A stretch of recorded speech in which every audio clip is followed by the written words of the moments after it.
Jodito e duond bura mar ODM owuok tung' mosuo ko jatend duond bura mar DCP Rigathi Gachagua ka gichae kuom bedo kod weche moko ma ok nya demokrasia kod dongruok mar siasa.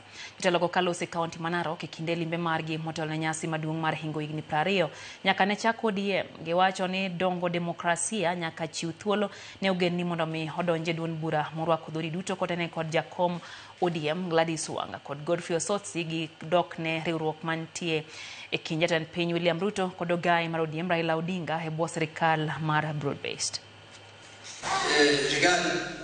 Anatembea kila pale kutekeleza chama ya kabila yake ama chama ya region yake. Hiyo hakuna pale naenda.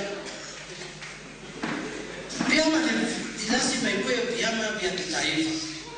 Vyama ambaye iko Masai ndani, Wajaluo iko ndani, Wakikuyu iko ndani, watu wa Coast Pwani iko ndani, Wasomali iko ndani, watu wa Mount Kenya iko ndani. Hizo ndio vyama ambaye vitasaidia nchi yetu.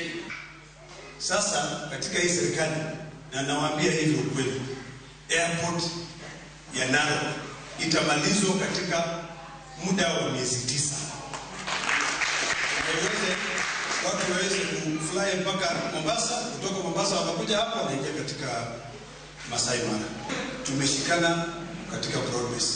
Ndio sasa tunaleta maendeleo hapa Narok. Kama hakuna nchi, hakuna uongozi.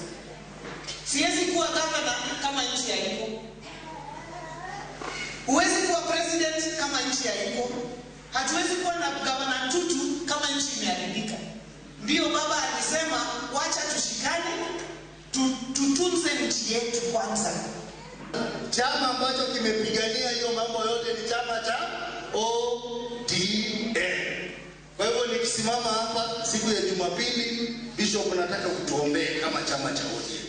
Tuendelee kupigania Wakenya vile tumepigania na kiongozi wetu Mheshimiwa Raila Amolo Odinga.